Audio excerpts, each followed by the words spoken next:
안녕하십니까. 클릭이 사람의 유진수입니다. 글로벌 시대 지방 정부에서도 외교와 국제 협력의 중요성이 강조되고 있는데요. 그래서 오늘 시간에는 이광호 신임 국제관계대사와 함께 이와 관련돼서 이야기 나눠볼 시간 갖도록 하겠습니다. 안녕하세요. 안녕하십니까. 네, 어서 오십시오. 예. 우리 지역에 오신 지 지금 한 달 정도 되셨다고요. 네, 그렇습니다. 예. 첫인상이 어때요? 일단 참 좋습니다. 네. 사람들도 푸근하고 여러 가지 환경, 자연 환경도 굉장히 너무 복잡하지도 않고 그리고 너무 현대적이지도 않고 과거와 전통과 그 현대가 좀 조화롭게 공존하는 그런 도시라는 인상을 받았습니다. 본 고향은 화순? 전라남도 예. 화순이고요. 예. 태어난 것은 화순이고 주로 학교는 이제 광주에서 다녔습니다. 고등학교까지 광주에서 다녔고요. 그리고 이제 고등학교 졸업 이후에는 서울로 올라가서 서울에서 학교 다니고 그렇습니다. 네. 우리 전북은 아무래도 이제 좀 말투도 온순하고 맛집 많아서 미식 투어를 좀 하셨다면서요? 예, 제가 평소에 맛집 찾아다니는 맛집 투어가 제 취미이자 일종의 낙인데, 그래서 해외 근무할 때도 맛있는 집들 주로 이제 현지 음식 위주로 많이 찾아다녔고요. 또 이제 마침 또 전북은 또 미식의 고장, 뭐 비빔밥, 그다음에 뭐 콩나물국밥, 제일 맛있는 건 다 드셨네요. 그다음에 저 순대국밥, 한정식.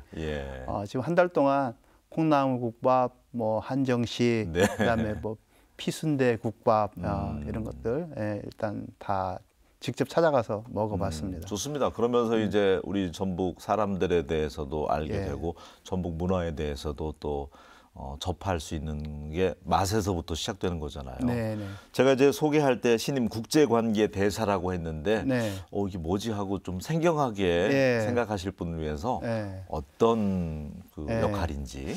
국제관계대사 각 지자체 전북특별자치도를 포함해서 전국에 13개 지자체가 있는데 광역지자체 거기에서 이제 국제관계 업무 그리고 대외 협력 업무를 그 지자체가 수행하는 데 있어서 옆에서 자문하고 그리고 조언을 해드리고 그리고 필요한 경우에 네트워킹을 좀 활용을 해서 국제관계 업무가 원활하게 진행될 수 있도록 도움을 주는 그런 역할을 하는 자리라고 보시면 될 것 같습니다. 요즘 뭐 글로벌한 세상이기 때문에 외교관 생활 30년 하셨더라고요. 어느 나라 계셨었나요? 저는 뭐 사실 세계 여러 나라를 근무한 편입니다.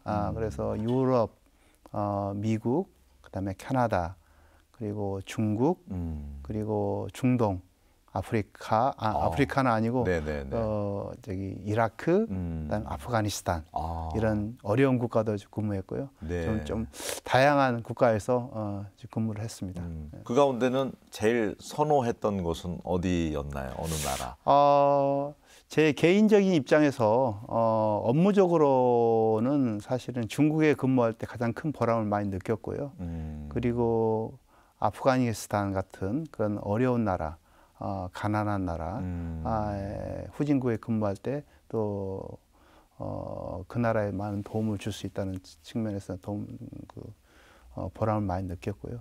그리고 가족들 입장에서 외교관들은 가족들이랑 같이 이렇게 돌아다니는데 가족들 같이 생활하고 그런 측면에서는 아무래도 미국, 선진국이 좋았던 것 같습니다.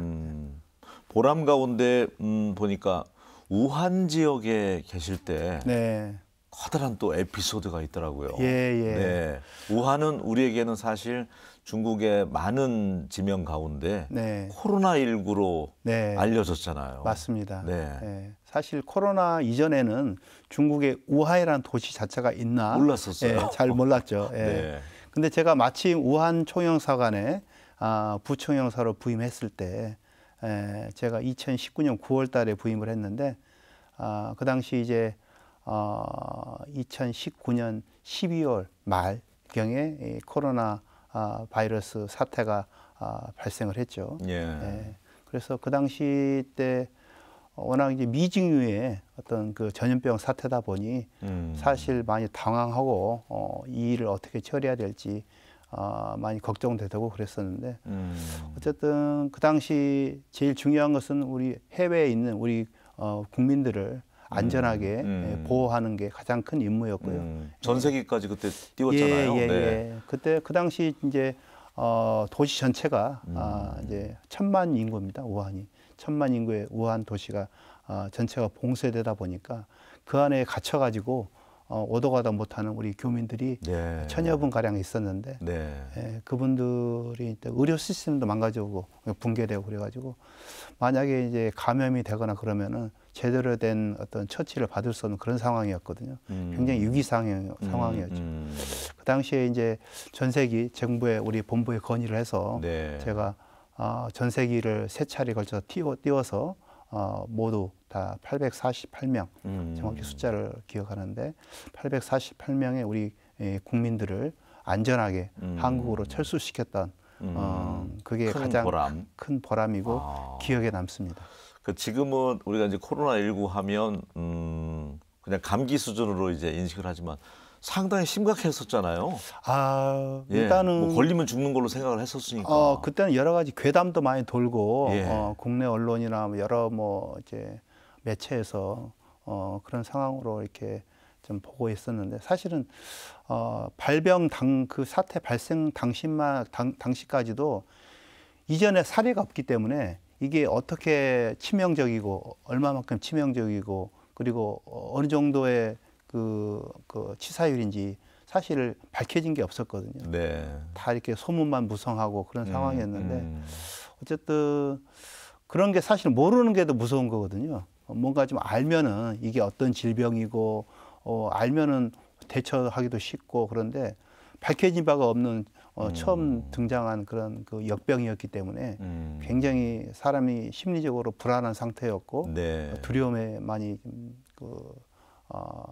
떨었던 그런 기억이 있습니다. 그러니까 800명 남짓 되는 우리 교민들을 전세기까지 띄워서 안전하게 그렇게 몇 차례에 걸쳐서 한국으로 네.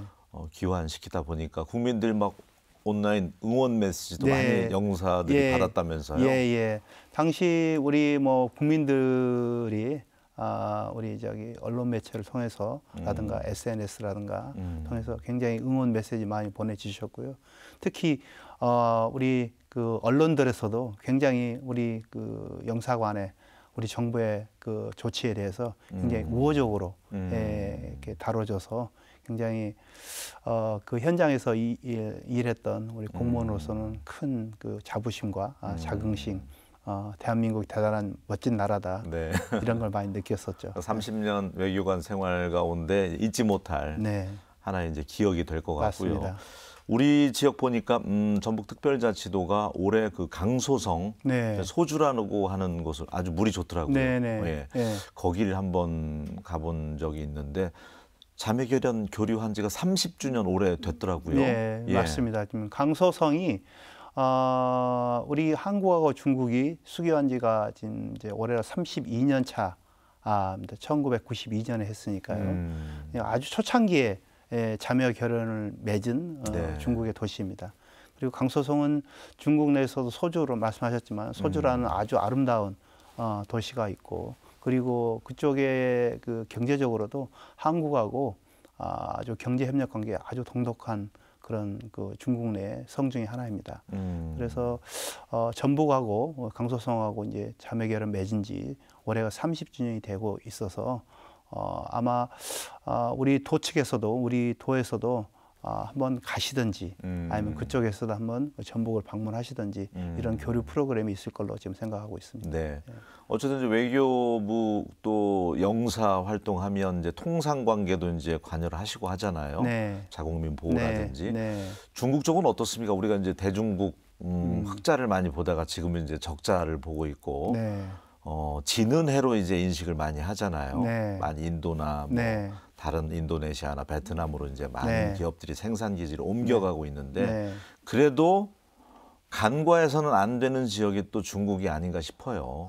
무역에 있어서. 사실 지금 한중 관계는 저는 그렇게 봅니다. 마치 몸만 훌쩍 커버린 사춘기 소년으로 청소년으로 비춰져요. 그만큼 이제 덩치, 볼륨은 많이 커졌는데 그 안에 들여다보면은 굉장히 뭐랄까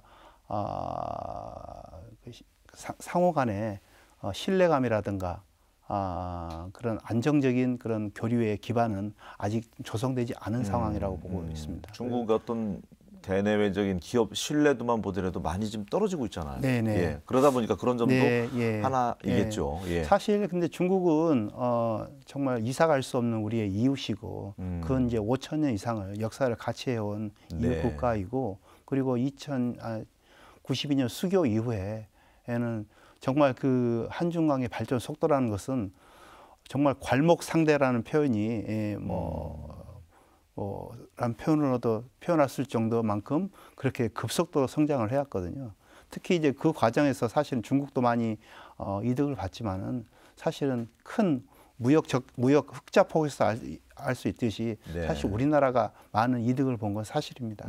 사실이고 그 이후에 이제 중국도 어느 정도 자기네 이제 경제적인 역량이 좀 커지고 기술 측면에서나 여러 가지 측면에서 한국을 이제 따라잡을 수 있다는 나름대로 자체적인 어떤 자신감도 좀 생긴 것 같아요. 네. 그러다 보니 그 와중에 이제 사드라는 그런 사태가 터지는 바람에 그 정치적인 위에서 긴장감이 밑에 우리 경제 관계까지 영향을 미치는 그런 상황이 됐고 거기다가 이제 코로나19라는 그런 전염병 사태로 인해서 교류하고 그 협력이 한 장기간 그 3년 이상 좀 중단되지 않았습니까? 네. 그런 과정에서 사실 한중 관계가 특히 교역 측면에서는 많이 하강 국면을 긋고 있는 건 맞는데 그리고 그러다 보니까 우리 한국 기업들도 중국을 지금 이제 벗어나려고 하고 있고 네. 떠나고 있는 그런 상황인데 지금은 이걸 이제 영원한 추세라고 보기보다는 일종의 저는 조정 기간이라고 보거든요. 네, 한중 관계에 있어서도 예. 이전에 우리가 중간재 수출해서 가공해서 다시 대외로 수출하는 그런 단계가 아니라 이제 뭔가 좀 새로운 비즈니스 모델을 강구를 해야 될 때가 되지 않았느냐 그런 생각이 들고요. 최근 들어서 또 반가운 소식 중 하나는 그동안 그 경기가 중국 경기 굉장히 안 좋았었는데 굉장히 안 좋았죠. 올해부터 네. 다시 지금 이제 다시 좋아지고 있다는 그런 소식도 들리고 있습니다. 그런 차원에서 여전히 중국은 지금 우리나라의 최대 교육기관 맞습니다. 교육기구고요. 제1의 교육기구 하니까 추세야 지금 약간 하강 국면을 긋고 있지만은 네.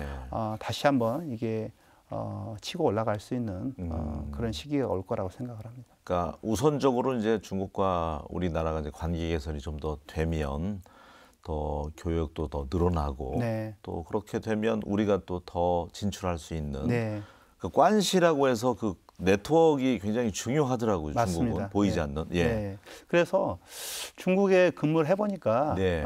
그 중국 사람들이 생각하는 관시 우리라 하면은 우리말로 표현하면 뭐라고 할까요? 네.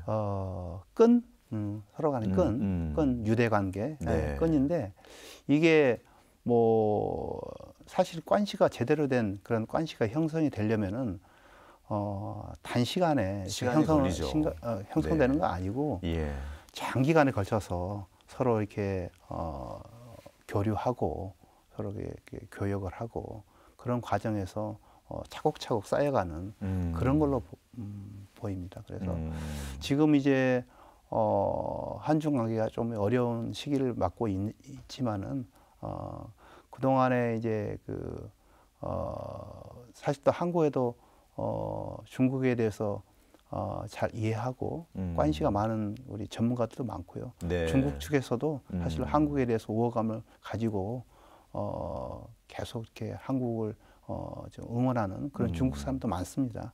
그래서 사실 이제 정치권 위쪽에서의 어떤 그런 긴장 관계가 있다 하더라도 약간 기층에서 이런 관계가 계속 끊지 않고 유지한다면은 그럼요. 네. 민간인 차원에서라도 네. 네. 계속 네, 교류하고 다시 그 관계를 원상 궤도로 회복해야 되겠죠. 회복할 수 있는 그런 네. 날이 올 거라고 생각을 하고 있습니다. 대학들도 많이 어렵잖아요. 벚꽃 피는 순서대로 이제 문을 닫을 정도로 지금 그렇게 그 이야기 들었습니다. 나온 지가 10년도 넘었는데 그렇게 들었습니다. 예. 외국인 그래서 유학생 유치에도 힘을 좀 보태겠다고 네. 하셨는데 네네. 네. 그래서 사실은 이제 지방 소멸이라는 그 여러 가지 그 화두가 지금 돌고 있는데 특히 지방 대학들이 많은 어려움을 겪고 있는 걸로 알고 있고 예. 그 중에서도 그 외국인 유학생 유치 측면에서 그 전까지는 사실 이제 중국 유학생들이 굉장히 많았었거든요. 그런 중국 유학생들이 한중 관계가 좀 어려워지면서 많이 떠나고 그리고 그 과정에서 이제 절대적인 유학생 수치가 줄어들면서 대학이 재정적인 측면에서나 여러 가지 측면에서 어려워진 걸로 알고 있고요. 네. 그래서 이제 다시 이런 관계를 회복을 할 수 있도록 노력을 해야 될 것 같고요. 그런 차원에서 사실은 이제 우리 한국은 제가 외국에 있어 보니까 예. 한국 문화, 소위 K-팝이라는 그런 한류 이런 특히 그 외국의 젊은이들의 우리 한국 문화에 대한 그 애호도는 정말 국내에 있을 때 느끼지 못하는 그런 더 체감할 네. 수 있습니다. 그리고 그렇기 때문에 이런 걸 잘 활용을 하면은 물론 이제 여러 가지 이제 우리 지방에 있는 우리 대학들도 그리고 우리 도도 지자체도 노력을 해야 되겠지만은 그렇게 여러 가지 이제 그 이점 매력 이런 것들을 알리는 그런 홍보 활동들을 지속적으로 전개해 나간다면은 반드시 다시 그 예전에 그런 영광 그런 걸 찾을 수 있을 거라고 생각이 들고요. 그런 차원에서 저는 이제 국제관계 대사로 있으면서 네. 도내에 있는 그 유수한 우리 전북대라든가 전주대, 원광대, 우석대, 군산대 이런 좋은 대학들이 많이 있지 않습니까? 네. 이런 대학들하고 같이 팀을 꾸려서 그리고 우리 도에 있는 또 교육 담당하는 유학생 유치 담당하는 관련된 이런 부서와 같이 협업을 해서 이 전북 도내에 있는 대학의 매력을 알리는 일종의 캐러반 그런 홍보단을 조직을 해서 네. 그 후보 지역으로 다니면서 그런 외국인 유학생 유치를 위한 그런 홍보 활동도 전개할 필요가 있다고 생각이 듭니다. 좋습니다. 네. 요즘 뭐 뷰티 산업이든 뭐든 K만 붙으면은 네. 엄청나게 인기라고 네. 하니까 우리 학생들이 또 해외 취업률도 굉장히 높아졌더라고요. 네, 오늘 아침 맞습니다. 신문 보니까. 네, 네. 그리고 해외 학생 유치할 수 있는 것도 우리가 이제 특별자치도 원년인데 네. 도지사가 갖고 있는 권한이 좀 있더라고요. 비자 관계 관련돼서. 맞습니다. 그다음에 네. K-팝 국제학교도 네네.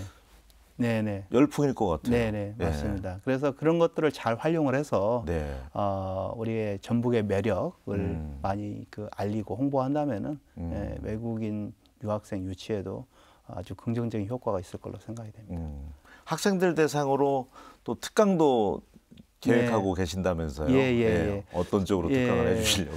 사실 이제 우리 뭐 중학생, 고등학생, 대학생도 마찬가지고 막연하게 외교관이 어떤 직업이고 뭐 선호하는 직종 중에 하나인데 외교관이 어떤 일을 하는지 그리고 외교관이 되기 위해서는 어떤 공부를 해야 되고 어떤 자질을 갖춰야 되는지 그런 거에 대해서는 잘 직업 특강이군요. 모르는 측면이 있고 네. 그리고 또 우리 학생들 대상으로 해서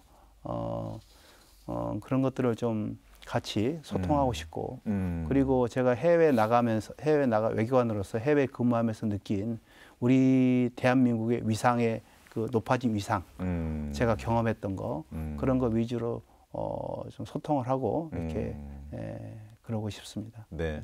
이때 외교관으로 해외 근무하면은 참 기분 좋게 근무할 것 같다는 느낌이 드는 게 외국 사람들이 보면 우리 이제 한글 문양이 새겨진 티셔츠 뭐 옷을 입을 정도로 정말 우리 위상이 좀 높아졌다는 맞습니다. 걸 실감하시죠? 예, 맞습니다. 예. 그래서 한국어도 많이 배우려고 하고. 맞습니다. 예.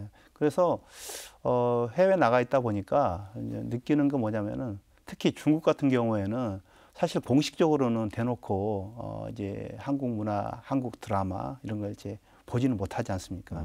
근데 젊은 친구들 만나서 얘기를 해보면은 네. 우리 한국에서 유행했던 드라마나 네. 저기 팝스타라든가 아이돌 다 압니다. 다 알고요, 다 봤고 그리고 자체적으로 자기네들이 한국 댄스, K 댄스 이런 것들을 스스로 자기네들이 조직을 해서 연습하고 한국 노래를 배우고 한국어를 배우고 그런 학생들을 많이 보거든요. 네. 네. 그래서 이게 참 제가 해외 나가 있으면서 느끼는 자부심 중에 하나는 한국인으로서 자부심 중에 하나는 물론 이제 뭐 현대나 삼성이라든가 대기업 이런 기술 강국이라는 측면도 있지만은 그것보다 더 제가 자부심을 느끼는 것은 한국 문화, 한국 문화에 대한 그 정말 창의적이고 정말 발랄하고 재기발랄하고 그런 한국 문화에 대한 외국인들의 애호감을 볼 때, 야, 참 대한민국이 참 경제적으로나 문화적으로나 대단한 나라다. 대단한 나라로 네. 발전했구나 그런 걸 많이 느낍니다. 백범 선생님의 소망처럼 문화 강국이 됐습니다. 맞습니다. 예, 예. 10월에 중요한 행사가 있어요. 전주에서. 네, 네, 네. 세계 한인 비즈니스 대회. 네, 네. 우리는 새만금 잼버리 트라우마가 있어서 예. 이번엔 정말 잘해야 되는데 네. 역할이 중책이십니다. 아이고, 네. 뭐 세계 한인 비즈니스 대회는 네. 정말 큰 국제 행사고요. 예. 올해가 지금 22차인데 네. 그동안 이제 전 세계에 있는 우리 한인 비즈니스맨들하고 그다음에 국내에 있는 우리 기업들이 서로 네트워킹하고 협업을 모색하는 그런 자리가 되었습니다. 그래서 사실 전북하고 전라북도가 여러 차례 이 한인 비즈니스 대회 유치를 신청을 했다가 고배를 마신 적이 있고 이번에 드디어 지금 이제 경쟁을 이제 제치고 네. 이제 유치하게 됐는데 김관영 지사께서 네, 직접 예. PT까지 해서 어렵게 따왔다고 하더라고요. 유치하게 됐으니까 굉장히 이제 우리 전북 입장에서는 굉장히 중요한 행사고요. 전 세계 약 3,000명 정도의 우리 한인 비즈니스맨하고 국내 그 기업가들이 큰 규모 행사죠. 그렇습니다. 네. 3일에 걸쳐서 지금 이제 계획을 하고 있고요. 전주 한옥마을 일대에 걸쳐서 거기서 각종 컨퍼런스, 그다음에 전시회, 그다음에 네트워킹하는 그런 행사를 기획하고 있는데 네. 지금 관련된 우리 전북도내 부사랑 같이 해서 원만하고 성공적으로 개최될 수 있도록 지금 준비하고 있습니다. 각 나라 외교관 생활 하실 때 인연 맺었던 한인 기업인들 전화 다 돌려야 되잖아요. 네네. 오시게 지금 통화하고 있습니까? 네, 지금 벌써 지금 저한테 연락을 해오고 있고요. 예. 꼭 참석을 하겠다고 그러고 있고 그리고 참석하면은 오게 되면은 저랑 같이 또 만나서 얘기 나누자 이런 네. 좀 한인 비즈니스맨들이 몇 분 계십니다. 그러니까 그런 분들을 우리 이제 기업인들 국내 기업도 기업이지만 전북 기업들 네. 연결해 주면 참 좋잖아요. 그렇습니다. 해외 진출 교두보가 되니까. 네. 예. 사실 또 전북은 그 경제 투자처로서의 매력이 사실은 많이 알려져 있지 않거든요. 근데 제가 와서 보니까 전북이 정말 매력적인 지역인 것 같아요. 일단은 비즈니스 측면에서는 기업 환경이 굉장히 전통적인 농생명 산업 하고 거기에 플러스해서 친환경 산업인 탄소 경제 그리고 수소 경제 이런 것들이 굉장히 적극적으로 지금 강점이죠. 예, 강점이고 네. 특성화해야 돼. 네, 예.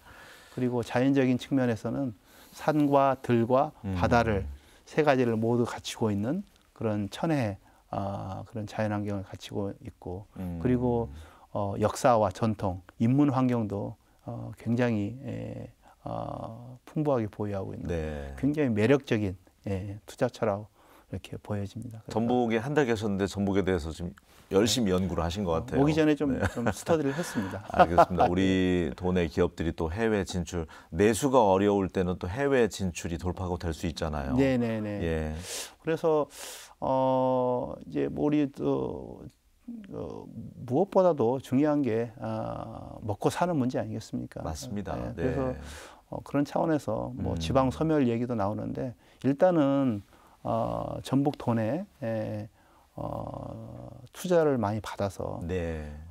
유수한 기업들이 들어와서 중소기업도 마찬가지고 그리고 많은 스타트업 신생 기업들이 전북 지역에서 생겨서 양질의 일자리를 제공을 하고 네. 그 일자리를 찾아서 또 많은 사람들이 들어오고 그러기 위해서는 사실은 이제 전북도 내 이제 기업들이 굉장히 활발하게 이렇게 생성이 되고 활동을 해야 되고 그 전북에서 생산된 그런 물건들이 네. 해외로 또 국내도 국내지만은 해외로 이제 많이 수출이 돼야 되고요.